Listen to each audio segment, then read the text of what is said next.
Welcome back everybody. Gue bilang juga apa? Presiden Vladimir Putin hampir saja lengser ke Prabon, dikudeta oleh teman dekat sendiri Wagner Group, tentara bayaran yang disewa untuk menyerbu Ukraina.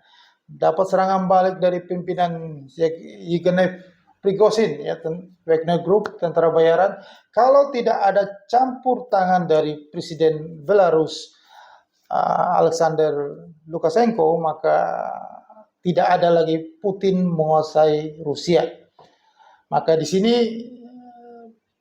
pertanda bahwa jangan coba-coba, tidak ada satu negara pun di dunia ini yang coba-coba melawan US dollar. Jangan berani menantang US dollar, apalagi coba mendolarisasi, ya, mengganti US dollar dengan mata uang lain yang cawe-cawe, ya, menurut Presiden Jokowi, cawe-cawe untuk berembuk, ya, kalau bisa mengajak China, mengajak Brasil, ya, negara-negara tergabung dalam BRICS itu India, Afrika Selatan. Ya, nanti mereka akan bersepakat nanti pada 13 Oktober ada pertemuan di Afrika Selatan membahas tentang mata uang tunggal bersama.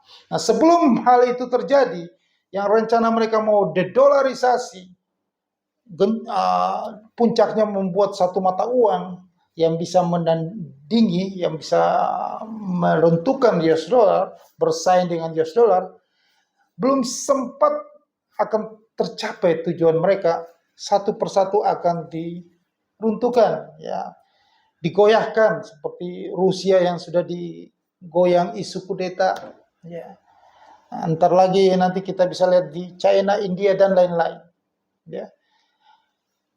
Munculnya dedolarisasi ini, ya, sejak tahun 2022, sejak agresi Rusia ke Ukraina 24 Februari 2022. Nah, disitulah Amerika Serikat, Presiden Joe Biden memberikan sanksi.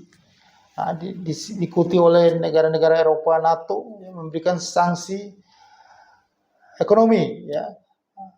Mata uang rubel dikeluarkan dari sistem perdagangan internasional, sistem SWIFT. Nah, cadangan emas Rusia dibekukan 600 miliar US dollar, ya, 100 triliun US dollar, ya, seperti itu. Nah, akhirnya negara-negara lain memikirkan untuk bagaimana mengganti dedolarisasi, mengganti mata uang, artinya mengganti mata uang US dollar dengan mata uang lain, ya. Itu berjalan. Setelah itu mereka bersepakat, ya, untuk saling dedolarisasi itu, karena selama ini yang melakukan transaksi pembelian minyak itu menggunakan dolar dan hubungan bilateral, transaksi dagang bilateral itu menggunakan US dollar. Nah, sekarang kesepakatan mereka untuk menggunakan mata uang lain, antara lokal, tetapi mereka sekarang lebih condong ke mata uang yuan. Semua menggunakan mata uang yuan. Sampai di Argentina pun sudah berjanji kalau membeli barang China pun tidak menggunakan dolar lagi, tetapi menggunakan yuan. Membeli minyak juga menggunakan yuan. Arab Saudi ke China semua transaksi menggunakan mata uang yuan, ya. Brasil pun, India pun bukan menggunakan peso, tapi menggunakan mata uang yuan. Nah, mata uang yuan ini yang tadinya tidak ada sebagai mata uang cadangan devisa dunia, yang tahun 2010 hanya, ya, hampir tidak ada, ya, 1% lah, sekitar di bawah 1%. 2022 sudah 7% cadangan devisa dunia. Sementara memang dolar ini menurun, ya, dari tahun 2001 sebelumnya, 74% cadangan devisa global, ya, 2022 sudah turun menjadi sekitar 58% cadangan devisa dunia, ya. Memang dalam 2 dekade ini dolar itu agak menurun sebagai cadangan devisa dunia, tetapi US dollar masih mendominasi perdagangan global, ya, dan semua transaksi pembayaran itu ditagih dalam US dollar. Jadi tidak ada yang bisa menggantikan US dollar sebagai sistem pembayaran dunia. Karena dolar institusi swasta, pemerintah, bank-bank di seluruh dunia itu sudah terbiasa puluhan tahun menggunakan perilaku yang cara seperti ini dengan keamanan dengan dolar, ya, saling mendukung transaksi, ya, memperkuat itu dengan dolar. Tidak bisa merubah dalam waktu dekat dengan mekanisme mata uang yang lain. Jadi dolar tetap tidak akan goyah sebagai cadangan devisa dunia. Dan satu lagi, bahwa simpanan uang di bank dalam jumlah yang banyak itu ingat tidak diasuransikan. Semua bisnis itu menggunakan obligasi pemerintah untuk alternatif uang tunainya. Ya. Nah, salah satu obligasi pemerintah, Treasury Amerika Serikat, itulah yang paling dipercaya, yang paling kredibel di dunia. Perputarannya sekitar 34 triliun US dollar. Yang paling aman dan yang paling liquid hanya adalah Treasury Amerika Serikat. Bank-bank sentral di dunia itu pasti mengamankan aset mereka, menyimpan uang dalam Treasury Amerika Serikat. Apalagi tren sekarang adalah suku bunga Amerika Serikat yang sudah makin tinggi, 5,25%, dan bulan depan akan dinaikin lagi sekitar 50 basis poin, ya mungkin sekitar itu. Maka Treasury Amerika Serikat, US Treasury, itu akan diburu oleh semua negara di dunia. Ya. Karena syarat dari cadangan devisa itu harus punya jaringan ekspor, impor, ya, penerbit surat utang, ya, ada pedagang valuta asing juga, pemberi pinjaman. Nah, Amerika dan negara pemberi pinjaman, penerbit surat utang, maka US dollar tetap menjadi cadangan devisa dunia, tidak tergantikan dengan mata uang yang lainnya.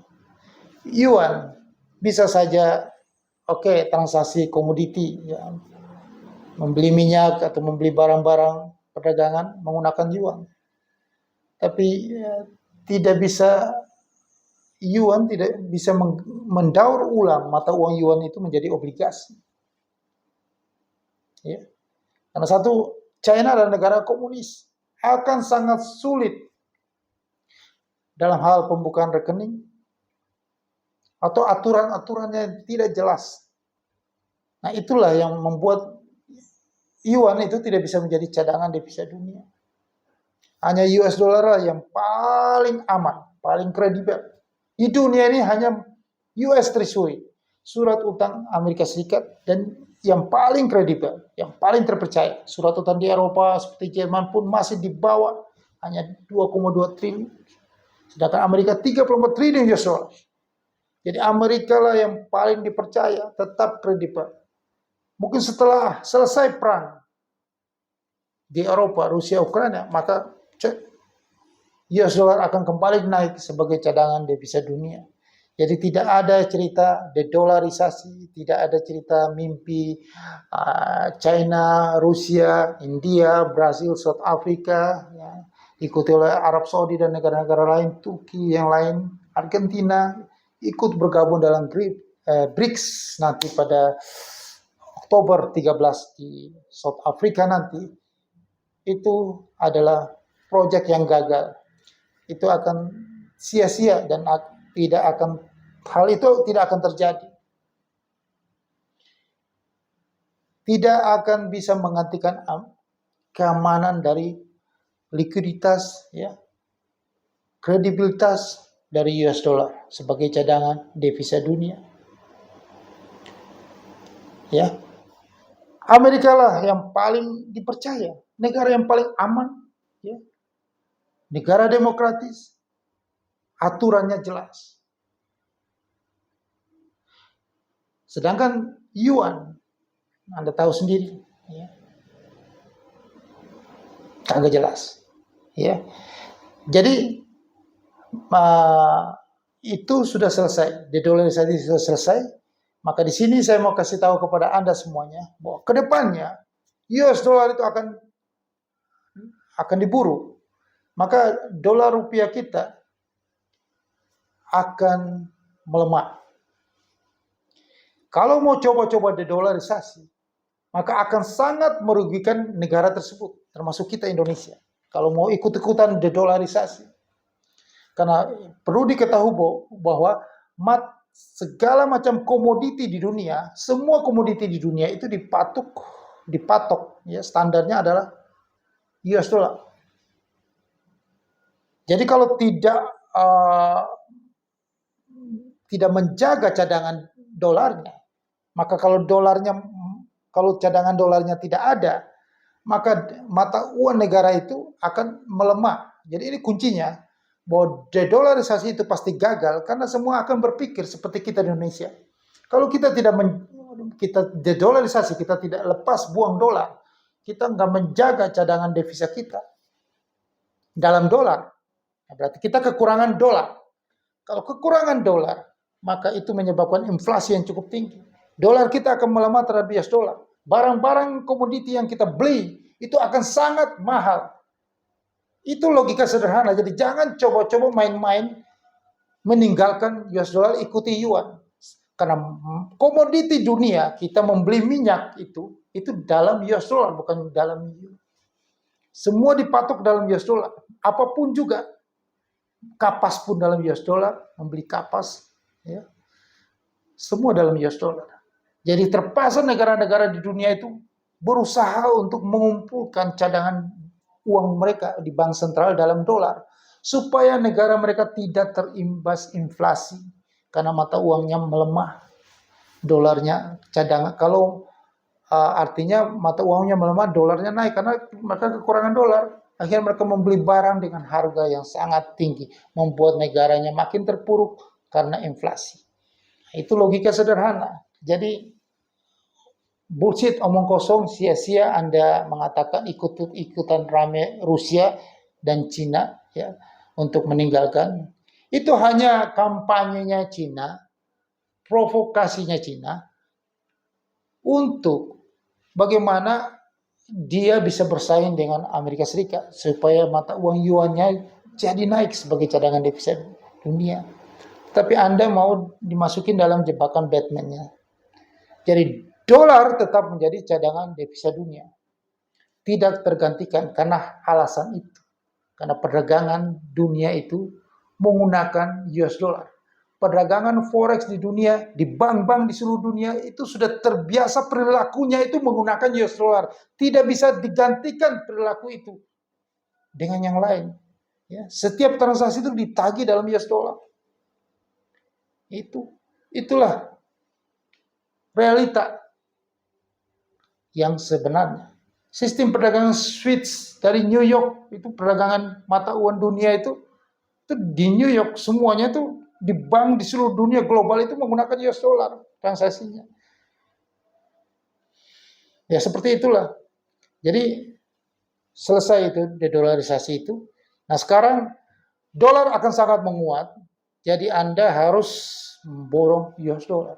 Anda harus memborong US dollar. Dolar rupiah pun sudah mulai 15.000 hari ini dan kemungkinan akan terus melemah terus. Karena trennya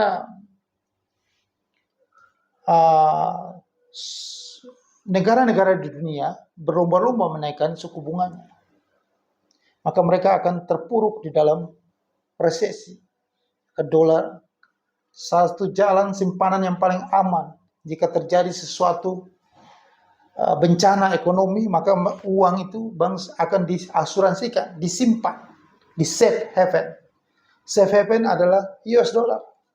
Bukan gold, emas, bukan. Emas akan jatuh dalam nyungsep harganya ke 1.450 US dollar per troy ounce. Karena di saat kondisi resesi, itu kekeringan, orang akan mencari tempat yang paling aman yaitu di safe haven. Karena lebih berguna safe haven karena mendapatkan fix pendapatan pasti. Ya. Bukan emas itu bukan sesuatu pendapatan pasti. Karena inflasi sudah mulai menurun, suku bunga sudah tinggi, emas itu dibuang. Tidak ada gunanya. Emas hanya melindungi nilai mereka dari inflasi. Sedangkan inflasi sudah turun, sudah resesi. Orang akan menyimpan duitnya ke surat utang Amerika Serikat, Treasury Amerika Serikat. Dapat yield pendapatan pastinya. Jadi US dollar ke depan akan naik. Maka bursa saham dunia akan jatuh anjlok. Termasuk kita Bursa Efek Indonesia. Ke 3.588 IHSG. Dow Jones ke 16.000, Nasdaq ke 5.000 levelnya. Rupiah kita akan pelan-pelan menuju ke 18.000. Yang selalu saya katakan ini sudah dari tahun 2021, sudah 2 tahun. Dan ini akan terjadi nanti di akhir Juni ini. Minggu terakhir sampai Jumat ini akan terjadi goncangan besar dan mulai masuk awal Juli, sepanjang bulan Juli itu akan terjadi market crash tajam. Mulai dari ada data non-farm payroll tanggal 7 Juli, seterusnya sampai akhir Juli. Ini adalah masa-masa gelap di bulan Juli. Jadi dimulai dari minggu ini, tanggal 26 Juni sampai tanggal 30 Juni, berlanjut sampai akhir Juli 2023 ini. Nah, ini ada peluang di futures market. Anda harus mengambil kesempatan peluang besar ini. Anda bisa trading di currency, ya, forex, ya.